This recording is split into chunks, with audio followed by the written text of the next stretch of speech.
नचनिया बनेंगी क्या? नचनिया बनेंगी क्या? आप माँ भी हैं, वाइफ भी हैं, वो दोनों चीजें कैसे मेंटेन करती हैं, करियर भी और घर भी? एक बार जरूर मेरे डायरेक्टर से सवाल था कि अब मैम कैसा अलग रहूंगी मैं, जो कि मैं 7-8 साल से नहीं रो रही हूँ। क्या फेवरेट डिश है आपकी? आलू के पराठे बहुत ज्यादा पसंद है। तो कभी ऐसा फेस किया है कि आप का जो रोल है या कैरेक्टर है उस हिसाब से आपको पैसे नहीं मिल रहे? एक्टर्स जात जो है इतना डरा हुआ है कि हम आवाज उठाएंगे तो भाई हम बैन हो जाएंगे। 17 साल में तो मेरी शादी हो गई शादी थी। हो गई तेरी?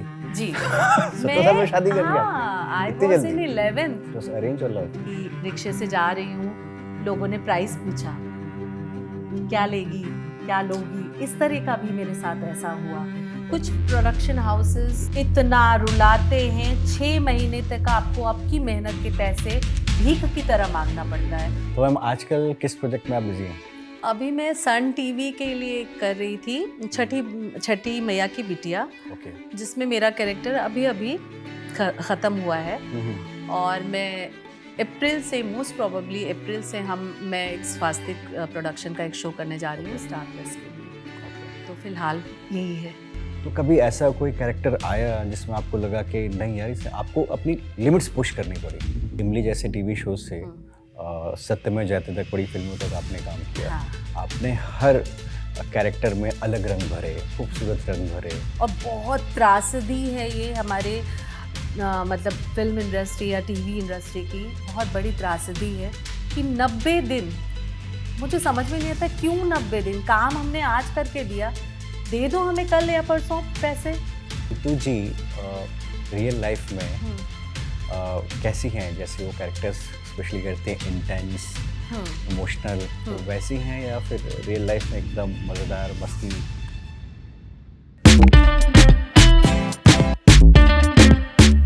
जिंदगी अगर एक खुली किताब होती और उसके पन्ने खूबसूरत शायरी से भरे जाते तो आज के गेस्ट के लिए वो किताब छोटी पड़ जाती। In today's episode of Kisse Kahaniyan with Nadeem Ahmad, please welcome Neetu Pandey जी।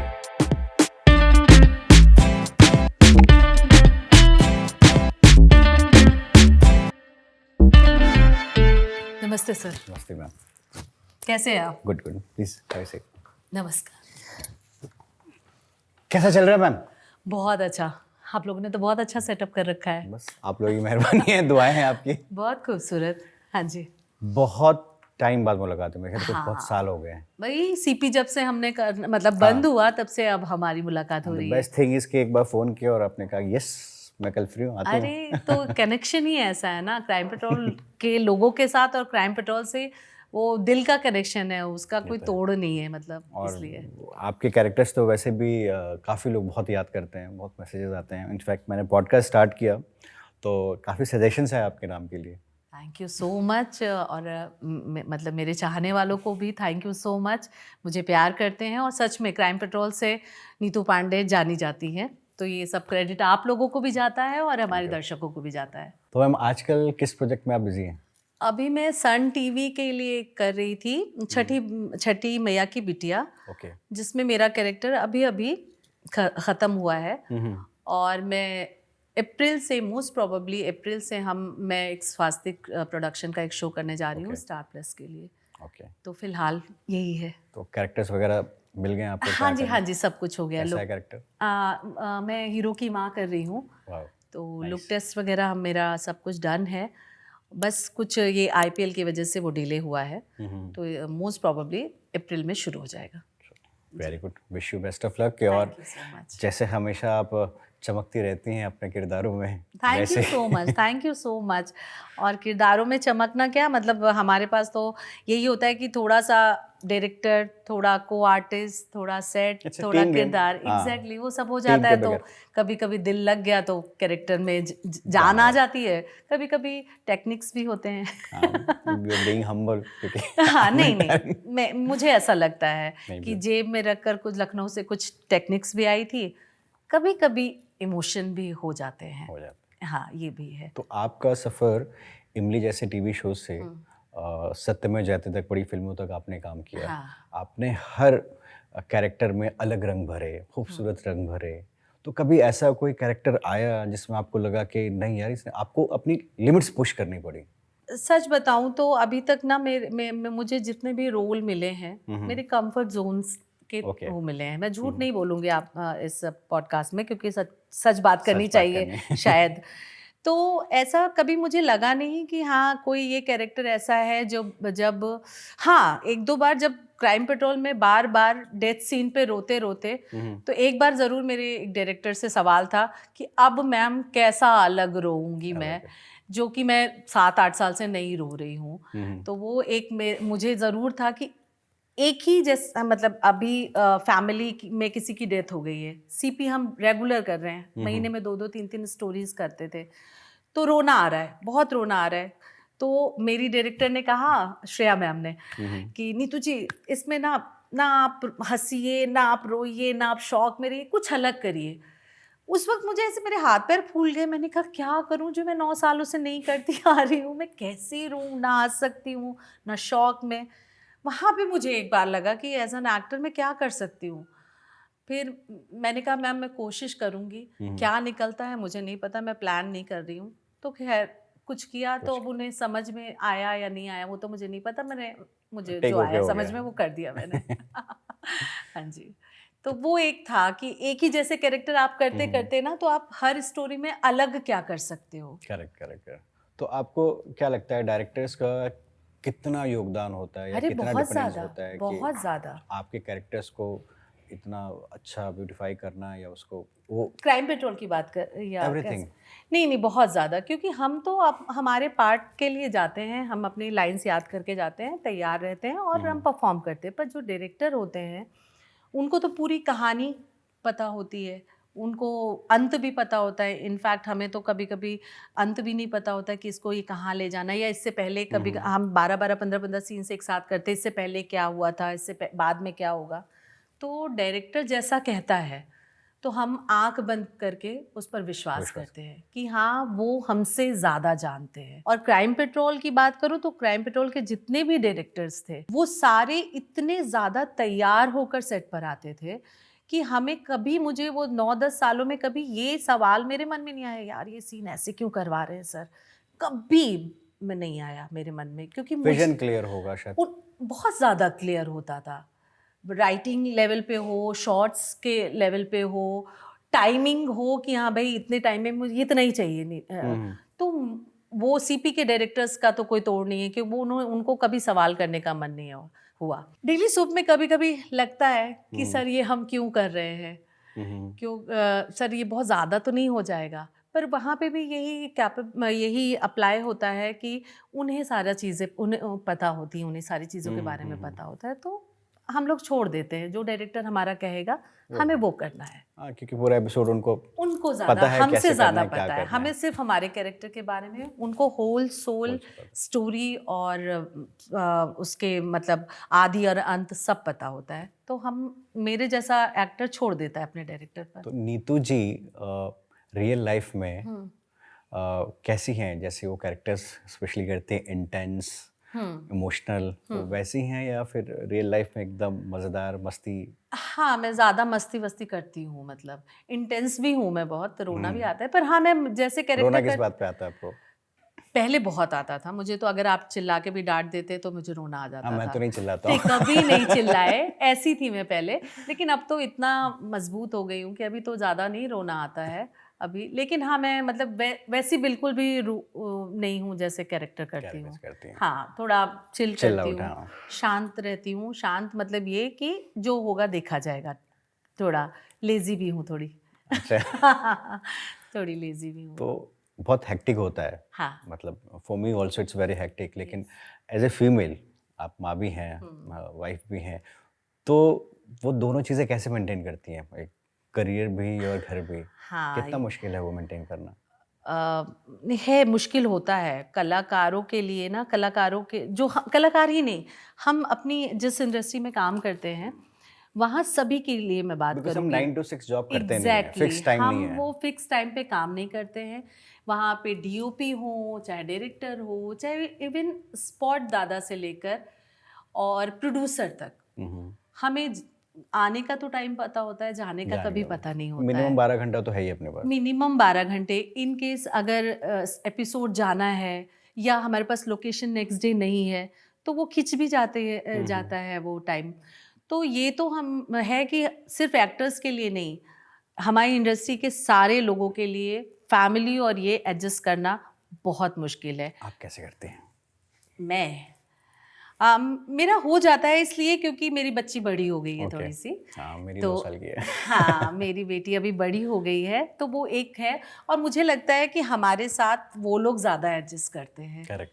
हम कम करते हैं। सॉरी अगर ये बुरा भी लगे तो मुझे नहीं पता, पर जो भी इस फील्ड में काम करते हैं हमारी फैमिलीज हमसे ज़्यादा एडजस्ट करती है। हमारे हिसाब से वो अब सारा हाँ, धर्मशाला होटल की तरह हम घर जाते हैं, हमें खाना बनाया मिल जाता है और खा के सो जाते हैं, नेक्स्ट डे हम कहते हैं बाय। तो मतलब मुझे लगता है वो ज़्यादा एडजस्टमेंट करते हैं, हम तो उतनी नहीं करते हैं। सही बात है। हाँ, तो आप खाना बनाती हैं? हाँ, बहुत अच्छा।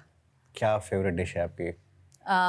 मैं वेजिटेरियन हूँ तो मुझे वेज में सब कुछ बनाना आता है। कोई फेवरेट डिश जो आप अपने ऑडियंस को कभी खिलाना चाहेंगी? मुझे कढ़ी चावल बहुत पसंद है। ओके। दाल चावल और आलू की भुजिया बहुत पसंद है। ओके।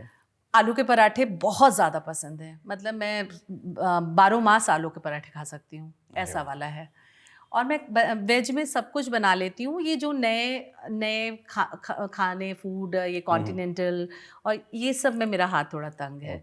तो देसी खाना ही तो बेस्ट है। देसी खाना में सब कुछ बना लेती हूँ। आलू के पराठे तो मुझे भी बहुत पसंद है। जी, देसी तो मैं सब कुछ बना लेती हूँ। थोड़ा ये इंग्लिश खाना जो है, फूड जो है, हाँ ठीक है, वो नेक्स्ट जनरेशन के लिए ठीक है। हाँ, वो भी अगर यूट्यूब वगैरह से देख के बन जाता है। हाँ। तो बहुत बार ये होता है ना कि हम बहुत काम कर रहे होते हैं, और कभी आपको ऐसा लगा कि जैसे आप डेली सोप वगैरह भी करती हैं, लीड, सेकंड लीड या फिर लीड और सेकेंडरी कैरेक्टर्स में कुछ डिफरेंस है ऑन सेट, या उतना कुछ नहीं, अब नहीं है नदीम सर, लेकिन मैंने बहुत झेला है ये बात। लेकिन जब मैं शुरू में आई थी 2008 में, तो मैंने 5 दिन के अंदर मुझे काम मिल गया था। वाह। हाँ, मैं जी कह सकती हूँ। मैं 20 तारीख को मैं आई हूँ, 20 दिसंबर 2008 में, और 27 दिसंबर को मैं काम कर रही थी दुल्हन में, डॉक्टर का कैरेक्टर था। तो उस वक्त मैंने ऑडिशन दिया था, कोऑर्डिनेटर के थ्रू का पहला काम मिला था मुझे। और मैं सौरभ शर्मा करके वो कोऑर्डिनेटर है, थैंक यू सौरभ। मैं हमेशा कहूँगी कि पहला काम मुझे मुंबई में उसने दिलाया, तो मैं उसको शुक्रिया कहती हूँ हमेशा। तो वो वहाँ मैं डॉक्टर गई थी, तो वहाँ से मेरा काम का शुरू हुआ। फिर उसके बाद मैं बैठी तो नहीं। 2008 टू टिल। हाँ, ये thank you Mumbai, thank you Maharashtra, thank you Guruji. तो मैं बैठी तो नहीं, लेकिन ये है कि मुझे 4-5 साल मैं वन डे टू डे करती रही। एक दिन का काम, इधर नर्स, उधर डॉक्टर, उधर पड़ोसन, किसी के रिश्तेदार आ रहे हैं शादी में, वो तो 1-2 कपल आ गया। कहीं डॉक्टर करती थी और कहीं न्यूज़ रीडर, कहीं रिपोर्टर। 3-4 साल ऐसे बहुत काम किया, 1-2। तब मुझे ये फेस करना पड़ता था, क्योंकि जो कैरेक्टर आते थे 1-2 दिन के लिए, तो जो मेन लोग थे, मेन लीड के एक्टर्स थे, नहीं उनके साथ अच्छा व्यवहार करते थे, क्योंकि उनकी भी गलती नहीं है। अभी हर दिन नए नए लोग मिल रहे हैं, तो हर किसी से दोस्ती थोड़ी ना हो सकती है। तो मैं वो नहीं कहूँगी कि उनकी कोई गलती थी, पर यह है कि तब मुझे हमेशा, जब मैं कहीं ऐसे कुर्सी पे बैठती थी, और मेरा ध्यान हमेशा रहता था कि मैं यहाँ से लेकर उस सर्किल में कब जाऊँगी। यकीन मानिए, मुझे हमेशा से ये लगता था कि एक ना एक दिन मैं इस सर्किल से लेकर मैं उस सर्किल में जाऊंगी। बिलीफ जो है, यस यही इम्पोर्टेंट है। तो वो हुआ। फिर मैं मतलब आ गई, कैमियोज मिलने लगे, 15 दिन 20 दिन का काम मिलने लगा, फिर शोज मिलने लगे, फिर बालिका बधू मिला, फिर बहुत, तो फिर ऐसे मैंने काफ़ी शोज किए। अभी मुझे नाम भी याद नहीं आ रहे हैं, काफ़ी पुराने 7 फेरे और ये सब मैंने इतना किया आपने। हाँ, नहीं ज़्यादा कर लिया। हाँ, तो नहीं याद आ रहा है, लेकिन हाँ, फिर मुझे काम मिलने लगा। तो मैं किसी की गलती नहीं देती हूँ, ऐसा कोई मिसबिहेव नहीं करते हैं एक्टर्स थोड़े इमोशनल होते हैं, थोड़े टेंशन्स वगैरह। हाँ, थोड़ा जो काम कर रहे हैं लगातार 10, 12, 15, 20 सालों से, तो मैं उनको टेंट्रम का शब्द नहीं कहूंगी, नेचुरली शायद वो नेचुरली हो जाएगा। क्या जब आप इतना एक्सपीरियंस आपको हो जाता है ना, तो वो आके वो वैसे हमारे जैसे या और न्यू कमर्स के जैसे नहीं बिहेव करेंगे।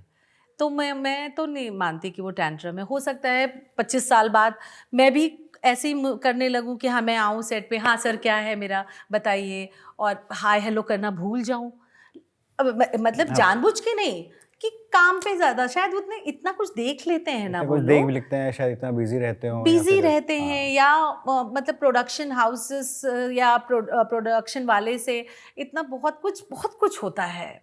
तो कभी ऐसा फेस किया है कि आप का जो रोल है या कैरेक्टर है उस हिसाब से आपको पैसे नहीं मिल रहे हैं, या कभी पैसे कम मिले हैं? हाँ, बहुत बार बहुत बार ऐसा, क्योंकि मुझे ऐसा लगता है कि ये हमारी जो इंडस्ट्री है वहाँ पे लीड्स पर, चाहे वो एपिसोडिक्स हो या डेली सोप हो, लेकिन लीड्स पर ज़्यादा ध्यान दिया जाता है, एक्सपीरियंस पर ध्यान नहीं दिया जाता है। और एक्सपीरियंस बंदों को मतलब हमेशा थोड़ा सा कम ही मिलता है। बट वो लेंथ ऑफ रोल की वजह से भी होता है? नहीं, रोल की लेंथ की वजह से नहीं, क्योंकि वो लीड है, वो मेन कर रही है। मैंने तो कई बार क्राइम पेट्रोल में भी फेस किया, इनफैक्ट डेली सोप करती हूँ वहाँ पे भी, कि आपको मतलब वो बोलेंगे नहीं मैम बजट नहीं है। और वहीं पे मैं एक्सपीरियंस की बात नहीं करती हूँ कि मैं बहुत काम करके आई हूँ, पर कहीं भी मैं देखती हूँ कि अगर थोड़ा कम भी काम किया है पर एक ही शो करके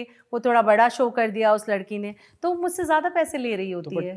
ये वैसे भी तो हो सकता है ना, क्योंकि अगर मैं एज ए लीड कर रहा हूँ तो पूरा एपिसोड या पूरा जो सीरियल है मेरे शोल्डर्स पे पर है। अकेले लीड्स के बल पे तो शोज चलते नहीं है ना। बट हर दूसरे सीन में तो मैं हूँ ही। हाँ, पर हर दूसरे सीन में फैमिली भी होती है।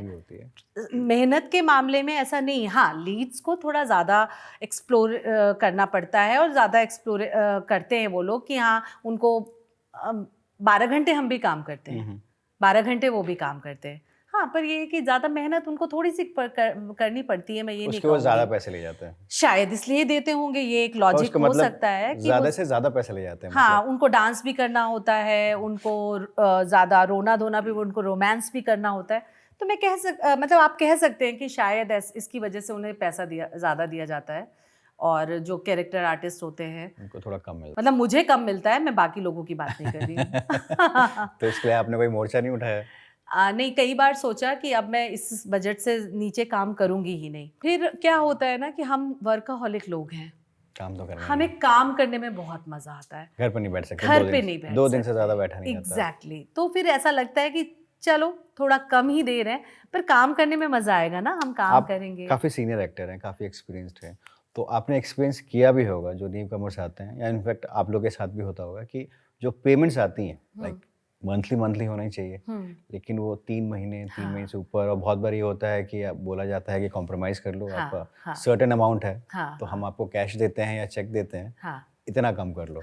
होता है, और बहुत त्रासदी है ये हमारे मतलब फिल्म इंडस्ट्री या टीवी इंडस्ट्री की बहुत बड़ी त्रासदी है कि 90 दिन, मुझे समझ में नहीं आता क्यों 90 दिन, काम हमने आज करके दिया, दे दो हमें कल या परसों पैसे।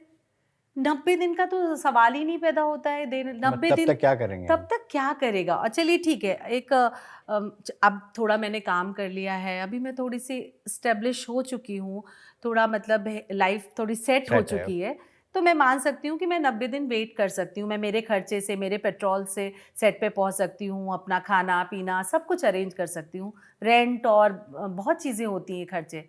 पर जो बच्चा नया आया है या बच्ची नई आई है, उसने मान लीजिए 3000 में काम किया, 3000 के लिए वो 90 दिन तक इंतजार करता है। तो इसका क्या सॉल्यूशन है? नहीं, बंद कर देना चाहिए ये सब, सारे प्रोड्यूसर्स को, सब मिल के, सिंटा वालों को और एक्टर्स को मिल के ये निर्णय लेना चाहिए कि ये बंद करें, हम काम करें ज़्यादा से ज़्यादा हफ्ते भर बाद आप हमें पैसे। पहले होता था सर, ये बहुत पहले, जब मतलब मैं जब आई इंडस्ट्री में 2008 में, उससे कुछ साल पहले तक ऐसा होता था।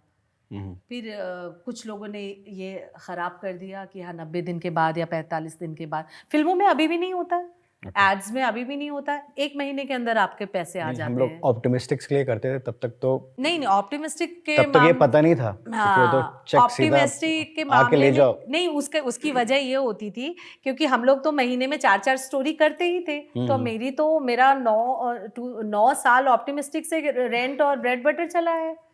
तो ये तो मैं ऑप्टिमिस्टिक को थैंक यू बोलती हूँ, सुबू सर को थैंक यू बोलती हूँ कि उनकी वजह से मेरा सैलरी जैसा पैसा आता था। correct. मैंने 4 स्टोरी करी, 1 स्टोरी का पैसा रिलीज किया, उसके बाद नहीं तो जाइए पैसे लेके जाइए। यस, पर ऑप्टिमिस्टिक के बाद जब हम लोग भी बाहर है तब लगा कि रियलिटी तो कुछ और ही है। हाँ, थोड़ा सा है। 45 डेज के ऊपर आप तो 3 महीने के ऊपर ही चले जाते हैं। कुछ प्रोडक्शन हाउसेस तो अच्छे हैं, अभी भी मैं नाम लेके ऐसा कुछ नहीं करना चाहती, पर बहुत अच्छे हैं पैसों के मामले में।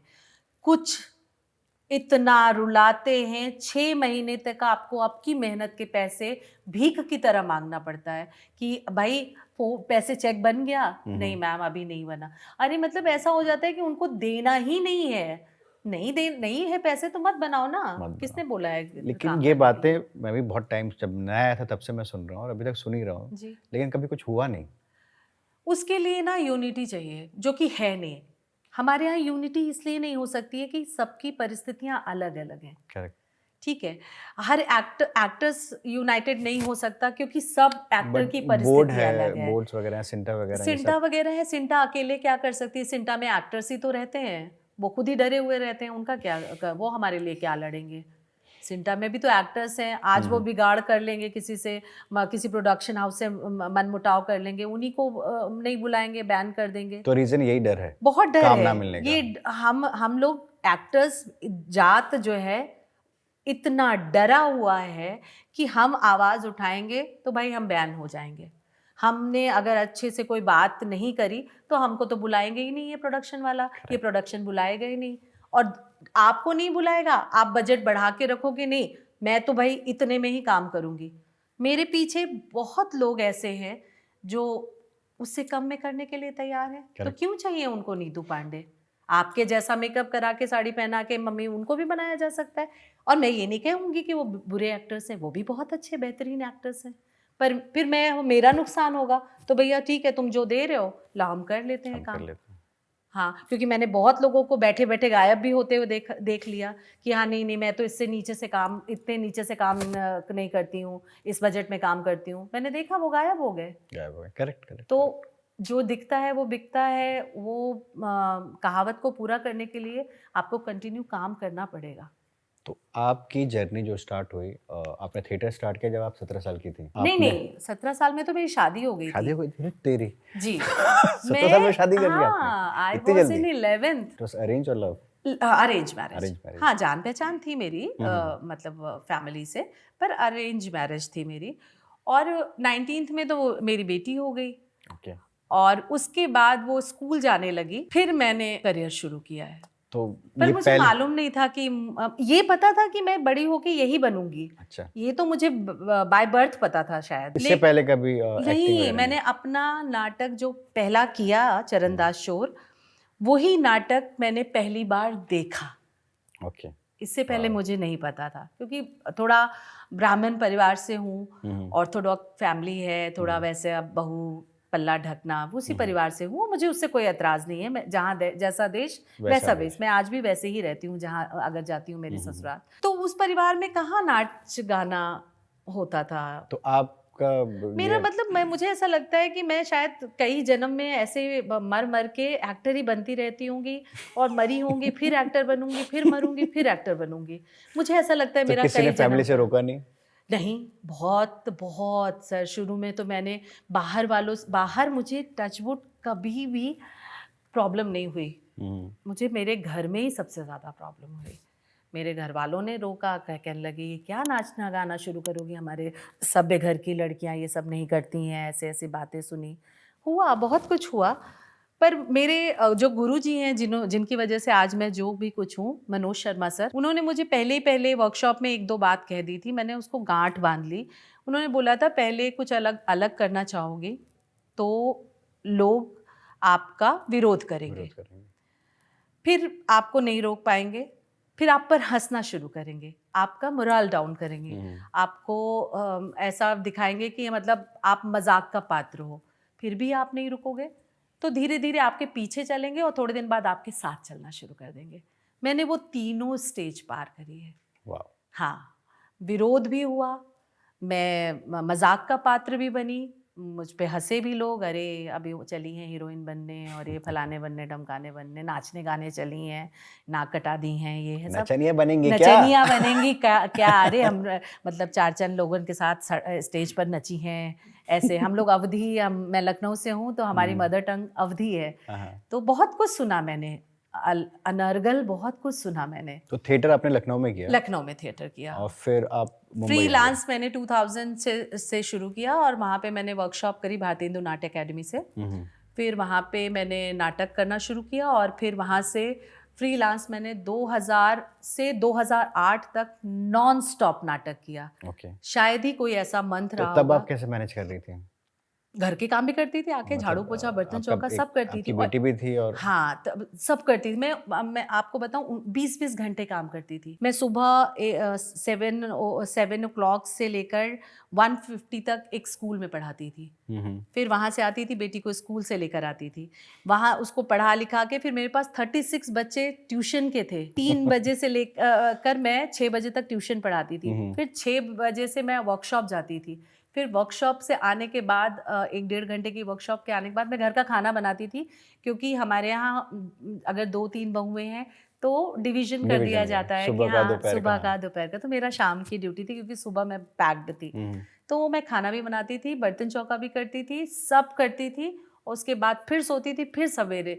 मैंने करीब ये 8 साल 9 साल मेरा यही रूटीन रहा है। तो सास ससुर ने या हस्बैंड ऐसा नहीं बोला, या फिर आप जो दूसरी घर की बहू थी, हाँ, ये क्या इसको छूट दे रखी है, भागी रहती है बाहर? नहीं, ये था कि मेरे father in law mother in law थोड़े से सपोर्टिव थे और मेरे हस्बैंड ने ये बोला कि मैं रोकूंगा नहीं, पर ये फाइट तुम्हारी अकेले की है।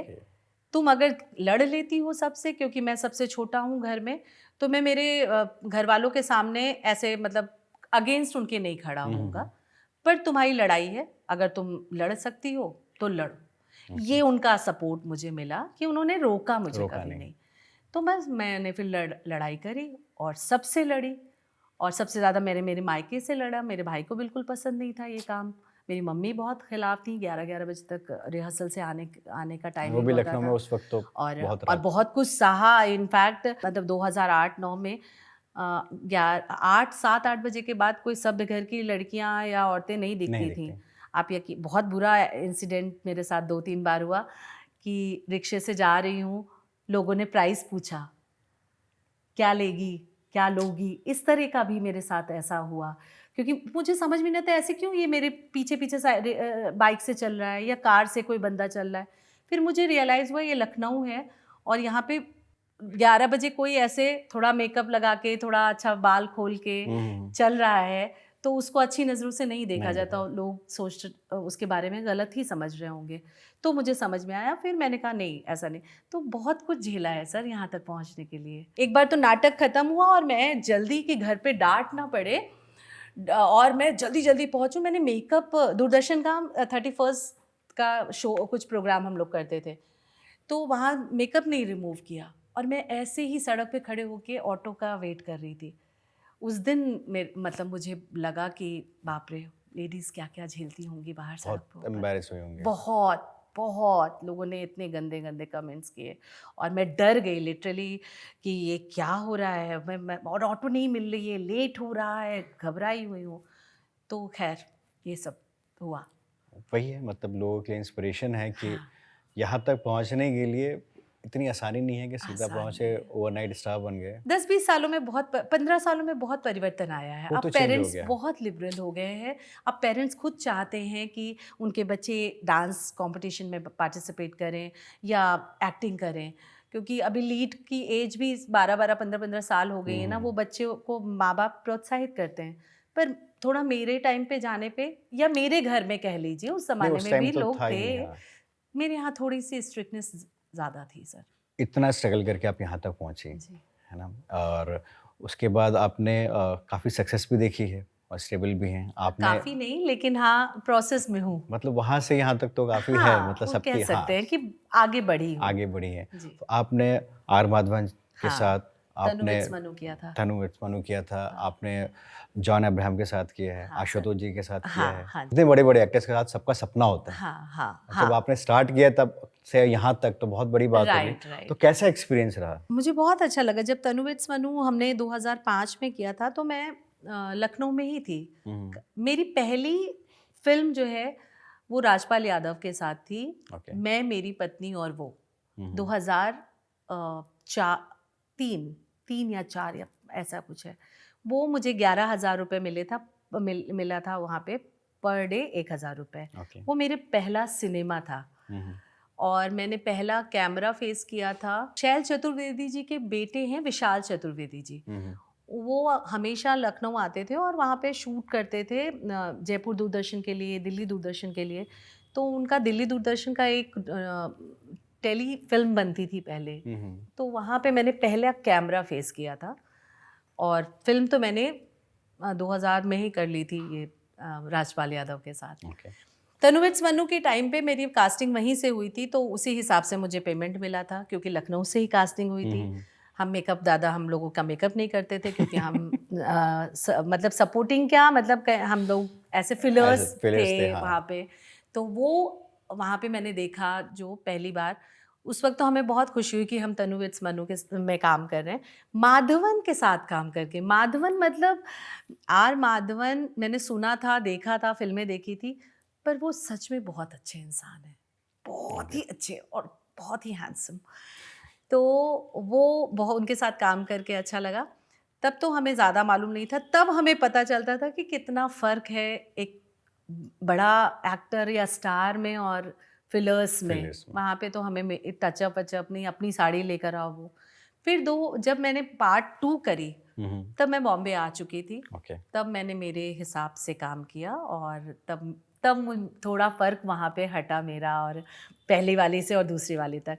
और सत्यमेव जयते तो मैं ऑडिशन करने गई जोगी जी के यहाँ। जोगी सर बहुत बड़े कास्टिंग डायरेक्टर हैं, बहुत अच्छे इंसान हैं। तो मैं जब गई, वो मेरा एक्सपीरियंस है कि जब मैं उनके पास गई तो वो खड़े हो गए सीट से और मतलब मैं तो इतनी नर्वस हो रही थी, जोगी सर है। मैंने कहा सर नमस्ते ऐसे, तो बोले अरे मैम कितना अच्छा लगा आपसे मिलकर, आपके साथ मैं बहुत पहले से काम करना चाहता था। मैंने कहा मतलब मैं तो थोड़ी देर के लिए ऐसे लगी, मैंने कहा मेरे साथ सर आप?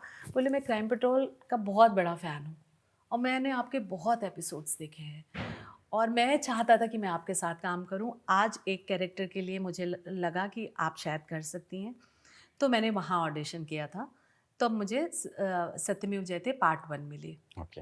बहुत अप्रिशिएट किया गया था मुझे उस फिल्म में। कोमल नहाता जी ने भी मेरा स्पेशली नाम मेंशन किया था और वो सीन आज भी लोग मुझे बाहर कहीं मिलते हैं तो बोलते हैं अरे आप वही हो ना जो मुस्लिम लेडी जिन्होंने नमाज़ पढ़ी थी और बेटे के लिए। तो वहाँ जॉन से मुलाकात हुई, तो जॉन भी बहुत अच्छे इंसान हैं, बहुत हम्बल हैं। मनोज सर भी इतने सीनियर हैं तो मैं थोड़ा उतनी फ्रेंडली नहीं हो पाती हूँ। मतलब मैं थोड़ा गैप बना के रखती ही हूँ, तो वो इतने सीनियर हैं तो मैं उतनी फ्रेंडली वहाँ नहीं हो पाई। पर वो आशुतोष गोवारिकर के साथ, आशुतोष जी बहुत अच्छे हैं। वो शुरू में तो मुझे डर था। मैं आशुतोष गोवारिकर नहीं, आशुतोष राणा जी। हाँ, मैंने उनकी फिल्म देखी थी वो दुश्मन, तो मुझे उनसे बहुत डर लगता था कि ये तो बाप रे कैसे होंगे। 1-2 दिन तो वो थोड़े स्ट्रिक्ट रहे, लेकिन फिर बाद में अर्धांगिनी जी धर्म पत्नी है आप मेरी, आप बैठिए बाजू में, तो वो भी बहुत अच्छे और बहुत ही, ये लोग देसी लोग हैं जो अच्छे कलाकार हैं या पुराने लोग हैं ना, बहुत देसी हैं सर। इनके साथ आप रहेंगे ना तो आपको महसूस नहीं कराएंगे कि आप नए हो। ये बहुत अच्छे लोग हैं, तो मुझे तो बड़ा मजा आया। और अभी शायद रिसेंटली आपने परेश सर के साथ मैंने अभी एक फिल्म करी है, वो मिलाप सर की ही फिल्म है जिनकी सत्यमेव जयते थी। उन्होंने मुझे 3rd टाइम याद किया, थैंक यू मिलाप सर। और वो परेश सर के साथ मैंने काम किया है, वो भी बहुत अच्छे इंसान है। वही मेरा तो एक है रहता है कि मैं सोचती हूँ कि वो इतने बड़े हैं इन टर्म ऑफ एक्सपीरियंस, ओहदा, तो मैं बहुत ज़्यादा खुल नहीं पाती हूँ सर। ये मेरी एक है कि मैं थोड़ा रिजर्व भी रहती हैं आप। रिजर्व नहीं रहती हूँ, मुझे बात करने तो मैं तो बहुत बात करूँ, पर मुझे लगता है कहीं उनको ऑकवर्ड ना लगे, कहीं उन्हें कुछ ऐसे तो बात करना चाहिए ना कहीं। मैं नहीं कर पाती। मैं सोचिए आपसे मैंने ऑन सेट कितनी बात करी होगी। मतलब तो मैं खुद भी एग्जैक्टली ज्यादा टाइम तो रहता नहीं हाँ। था, लेकिन फिर भी मैं वो उतनी फ्रेंडली नहीं हो पाती हूँ। एक जिसका थोड़ा सा ओहदा हो गया तो फिर तो मैं उससे थोड़ा सा गैप बना लेती तो हूँ, आप इतनी सीनियर हो गए, आपको खुल जाना चाहिए। ऑफेंड ना हो जाए सामने वाला मेरी बकवास से, बस इसीलिए। आप बकवास कहाँ, इतनी प्यारी बातें करती है, इतना अच्छा एक्सपीरियंस शेयर कर रही हैं। Thank you so much. जैसे आप बता रही थी कि लखनऊ में जब आप ऑटो पकड़ रही थी तो इतने सारे लोग आ गए, या आपको बहुत एम्बैरेस फील हुआ, डर भी फील हुआ? बहुत डर गई थी मैं। अब जब आप बाहर निकलती हैं आज, हाँ तब आपको कैसा एक्सपीरियंस होता है? जिन लोग आपको पहचानते हैं आप? हाँ, सब पहचानते हैं। लखनऊ में भी अब जब जाती हूँ, एयरपोर्ट से ही शुरू हो जाता है जो लगेज चेकिंग में डालो या कहीं भी, मैम क्राइम पेट्रोल ना, मैम टीवी में काम करते हो ना। और कुछ लोग ऐसे भी परेशान करते हैं, रुक जाएंगे, आपको रोकेंगे और बोलेंगे आपको कहीं देखा है। अब आप बताइए कि क्या करें सवाल। हाँ देखा होगा, मुझे लगता है नेक्स्ट वो ये बोलेंगे कि आपको टीवी पे देखा है। आप बताइए कहाँ देखा है आपको। तब कभी कभी गुस्सा भी आ जाता है, लेकिन ये अच्छा लगता है इसलिए क्योंकि हम इसीलिए तो इतनी मेहनत करी है। तो फिर मैं बोल देती हूँ कि आपने मुझे टीवी पे देखा है। हाँ, अच्छा टीवी में किसमें देखा है? इतना ये अजीब सा सवाल है, टीवी में किसमें देखा है। तो फिर मैं कहती हूँ, फिर मैं सीधे क्राइम पेट्रोल देखते हैं? हाँ मैडम क्राइम पेट्रोल में देखा है। तो ये मतलब सुबह से लेकर शाम तक अगर बाहर निकलती हूँ, यहाँ पे भी ऑटो से गई बाहर तो क्राइम पेट्रोल मैम ना, क्राइम पेट्रोल, और सिग्नल पर भाग के आएंगे, मैम क्राइम पेट्रोल में काम करते हो ना। तो मुझे डेली सोप और फिल्मों से ज़्यादा क्राइम पेट्रोल से लोग जानते हैं, बहुत फेम दिया है। तो मैं तो यही बोलूँगा, जो आपकी मेहनत थी वो 20 साल की, जी, जो आप ऑटो लेने के लिए तब इतना डरी हुई थी रात के 10 बजे, 7 बजे, 8 बजे, जी। और आज आप रात के 12 बजे भी बाहर खड़ी रहें तो लोग आपको आके ऑटोग्राफ लेंगे, फोटो खिंचवाएंगे, पहचानते तो शायद ये हैं। मेहनत ने आपकी ये चेंज, ये दिन ही पलट दिए। बिल्कुल, जो लगा, जो मतलब कंटिन्यू अपने एक ही कहते हैं ना, एक नाव पे पैर रखो तो पार लग जाओगे। मुझे ऐसा लगता है कि वो आपको डिसाइड करना पड़ेगा वो किस उम्र में करते हो। मैं तो शायद मेरे पूरा जीवन, मैं मरूंगी तो भी एक्ट्रेस बनूंगी, फिर जन्म लूंगी तो भी एक्ट्रेस बनूंगी। मैं कुछ और जीवन में करना ही नहीं चाहती, चाहे सक्सेसफुल एक्ट्रेस बनूं, चाहे छोटी बड़ी, कुछ भी, मुझे करना यही है। तो अगर हम कुछ 17-18 साल या 20 साल पीछे जाएं जी, तब नीतू जी को, आज वाली नीतू जी, क्या एडवाइस देंगे? नहीं, मैंने लाइफ में क्या कहते हैं, रिग्रेट्स नहीं है मेरी लाइफ में। क्योंकि उस वक्त अगर मैंने ये ना सोचा होता कि मुझे मेरा करियर बनाना है, सिर्फ सुनील कुमार पांडे की वाइफ और शुभ्रा पांडे की माँ के अलावा एक अपना परिचय बनाना है, और मैंने ये कदम नहीं उठाया होता। मैं अपनी 5th क्लास में, मेरी बेटी पढ़ती थी तब, मैं उसको लखनऊ छोड़ के मुंबई शिफ्ट हुई थी। बड़ी बात है। तो अगर मैंने वो उस वक्त ये ना सोचा होता तो आज मैं रिग्रेट करती। मैं तो नर्सरी में एडमिशन कराने के लिए टेंशन में, वो 2 घंटे कैसे रहेगी। हाँ नहीं सर, मैंने बताऊँ यही सोचा कि मैंने थोड़ा फ्यूचर सोच लिया कि ठीक है, ये बच्ची मेरी थोड़ी और टाइम लगेगा, 10th में पहुँचेगी तो इसका अपना सर्कल हो जाएगा, फ्रेंड्स बनेंगे सारे, सब ये इतनी बिजी हो जाएगी, फिर मैं इसको कैसे बोलूँगी कि मैंने तुम्हारे लिए 8-10 साल जो मैंने मेरा छोड़ दिया। तो थोड़ा सेल्फिश साउंड कर रही हूँ मैं, पर मैं यही कहती हूँ थोड़ा सेल्फिश होना अच्छा है, पूरे जीवन आपको रिग्रेट नहीं करना पड़ेगा। तो अभी आपके रिलेशनशिप कैसे हैं आपके बेटे के साथ? शुभ्रा पांडे ना? शुभ्रा पांडे, अरे बहुत अच्छे। वो इतनी सेल्फ डिपेंड है, वो मतलब खुद से सारा काम करती है, और माँ की तरह। हाँ बहुत। तो मुझे लगता है कि हाँ, मैं उन माँओं की तरह उसको गोदी में लेके और बहुत नहीं पाल पाई, पर मेरी बच्ची अच्छी इंडिपेंडेंट हो गई है, इस बात की खुशी होती है मुझे। हाँ, शायद अकेले पली, या शायद थोड़ा मम्मी के बगैर, अकेले तो नहीं बोलूँगी, पापा साथ में थे, ताई लोग साथ में थी, दादा दादी नाना नानी सब साथ में थे, पर मम्मी के बगैर पली है वो। पर मैं खुश हूँ इसलिए कि आज उसको अच्छा लगता है कि मम्मी नीतू पांडे मेरी मम्मी है।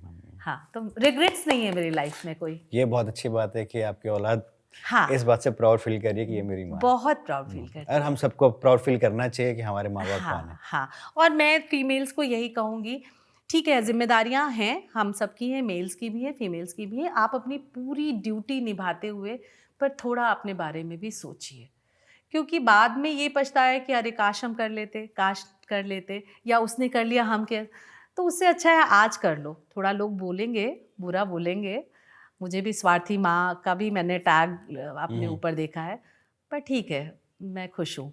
नहीं, आपकी स्टोरी काफ़ी इंस्पायरिंग है हाँ, और आई गेस कि काफ़ी लोगों को इंस्पायर करेगी और करनी भी चाहिए। Hope so. और ओवरनाइट कोई स्टार नहीं बनता, नहीं, नहीं। देयर इज नो ऑप्शन, हाँ, मेहनत का कोई दूसरा ऑप्शन नहीं है। नहीं, नहीं, आप थोड़ा सीख के आओगे, थोड़ा-सा मतलब काम करके आओगे, इस लाइन के लिए मैं बता रही हूँ, तो आपको यहाँ बहुत बेनिफिट मिलेगा। तो मैम अभी हम अपना लास्ट सेगमेंट की तरफ बढ़ रहे हैं, जी। क्योंकि वक्त तो है नहीं ज़्यादा, नहीं तो आपसे तो बातें करते करते करते करते मुझे भी शायद नहीं रुकेंगे पता नहीं। चला कि ये वक्त कैसे कट गया, बहुत आराम से हम बात करते रहे। तो मैं ये पूछना चाहता हूँ कि ऑब्वियसली किस्से कहानियाँ तो कभी ख़त्म नहीं होंगी जी, और जी। कभी ख़त्म हो ही नहीं सकती, जी, जी। होनी भी नहीं चाहिए।